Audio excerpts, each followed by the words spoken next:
Ngayon ay tatalakayin natin ng isang individual na nahilig sa pagkolekta ng parte ng motor.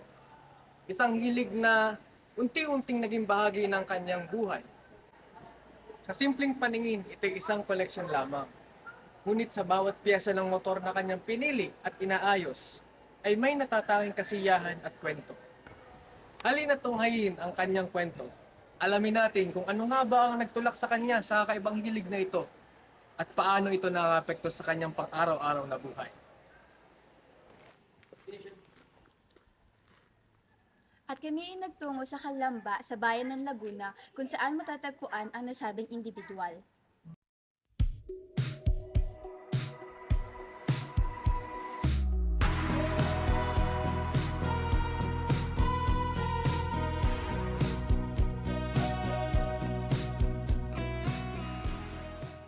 Magandang araw po sa inyo. Ako po si Lian May Mojica. Galing po kami sa Batangas State University, BS Aerospace Engineering po. Bali, maaari ka po bang magpakilala? I'm Jason Salipdan. Isa akong kay enthusiast ng Kalamba, 17 Culture Kalamba. Ilang taon ka na po? 27. Ano pong pinagkakaabalahan mo sa ngayon? Sa ngayon, ako, tambay. Tambay na, pero may income naman. May sarili akong shop dun sa Mayan. Nabalitaan ko namin na mahilig po kayo mangolekta ng motor parts at marami po kayong collection din ng motor. Kamusta po ang pangongolekta ng mga motor parts at saka So ng motor? far, okay naman. Masaya. Maraming nakikilalang mga kaibigan. Tapos, yun lang, masaya. Kailan ka po nag-umpisa na mahumaling po sa motor? Simula naman bata pa ako eh. Kuya, bomba, kuya! Hindi pa ako nag-aaral. Nakikita ko sa kalsada. May magagandang mga motor.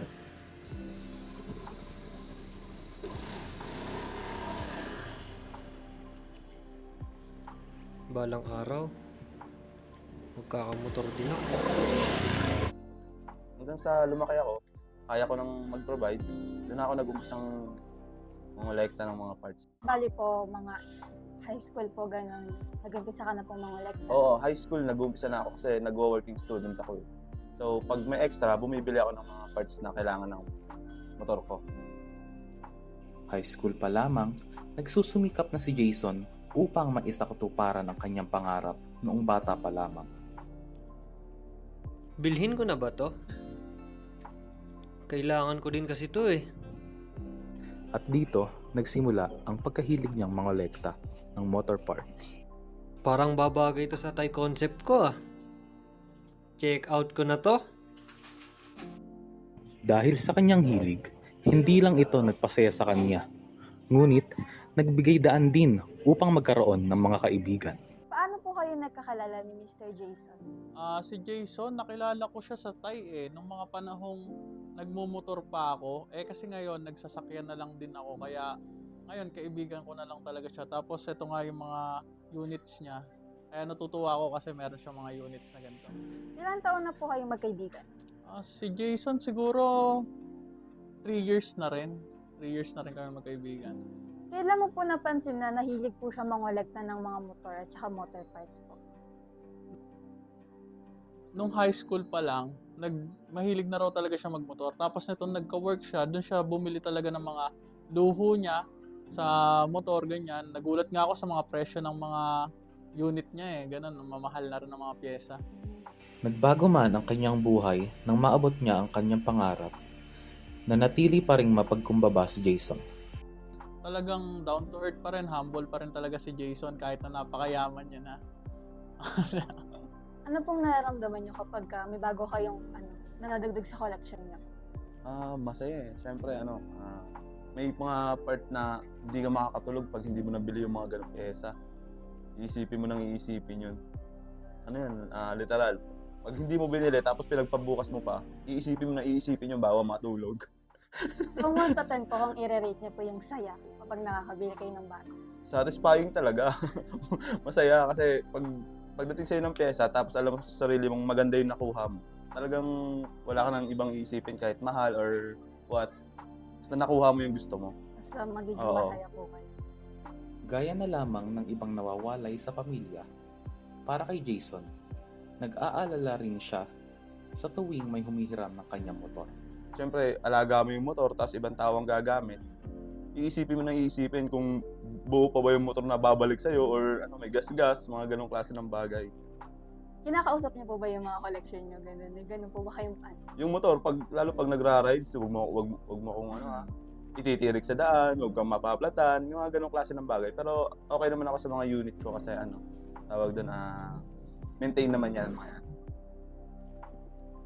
Ano pong nararamdaman niyo na umabot na po kayo sa gantong estado ng buhay niyo na marami na po kayong collection? Masaya, kasi dati pangarap ko lang, tapos ngayon, syempre naabot ko na. Bukod dito, kung siya ang tatanungin, hindi lamang para sa kaligayahan niya ang paggastos niya sa kanyang motor, ngunit para na rin isang investment.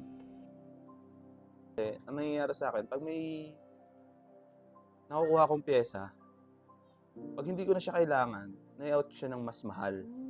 Pero pag may mga time naman na for ano talaga, for yung for keep, hindi ko na siya minsan ina-out. May mga pyesa akong ganun. Pero sa kalimitan talaga, pag bili ko, ginamit ko, siguro pag may nangailangan na mas aangat yung value sa binili ko, binibigay ko na. Mga sa ngayon po, ano po yung pinakamahal niyo na nanatili? Tambucho, Magkano po kung 38K. Pinakamura. Sa ngayon, ano kasi, puro origam pyesa ng motor ko. Siguro ang pinakamura nasa 1.5. Ano lang yun, ganun ako. Fittings. Ano po yun? Ano lang siya, ano siya ng hose. Ganun lang siya kalaki, 1.5 siya. Ano po ang ano niyo ngayon? Sa mga motor po na collection niyo, ano po yung pinaka-paborito niyo? Siyempre yung lagi kong gamit. Binibuild ko, yung pinangaharabas ko din. Pinangaharabas ko sa pang-araw-araw, PCX 160. CX-160. Pwede niyo po ba ipakita sa amin yung mga collection niyo po? So, pwede naman. Ito yung rider na pinang-show, tapos yung pang-araw-araw. Tapos ito, parang halos ganun lang din. Pero ito talaga, dito ako nagbubuhos din ng mga pyesa ngayon. Kasi sa ngayon, hindi ako masyadong gumagastos kasi medyo hindi na maganda ang dating ng show ngayon. Kaya, ayun, tumigil na rin ako masyado sa mga pag-ano ng pyesa. Parang, minahal ko na lang kung anong mga pinagisnan ko nung nag-uumpisa akong magbuo ng motor. So, yun, itong motor na to is puro, original parts. So, ayun, sa brake system niya, siguro buo, ang SRP niya is kung lahatan, nasa mga 65 to 70K. Ano na yun? Itong sa taas hanggang sa caliper sa baba. Tapos, buko din yung sa rim set, sa mga carbon, yun, sa handlebar. Iba-iba na siya ng presyo. Basta, lahat to, orig. Tapos, itong pinang-show ko, ano lang siya, non-pro category. Ano lang siya, mga copy. Non-pro category lang siya. Pinang-show siya, pambombahan. Ganong klase. Wala naman siya masyadong mahal na pyesa. Ano lang, more on tama lang dapat yung tindig, mga ganon. Tapos, syempre, ito, pang araw-araw, pamalengke, pang ikot-ikot lang dyan. So, yun. Yung mga collection ko ng motor.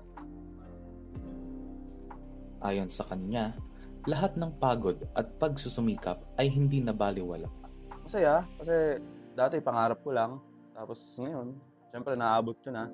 Ang kwento ni Jason ang nagpapatunay na lahat ng iyong pangarap ay matutupad kapag ito'y hinaluan ng sipag at gawa.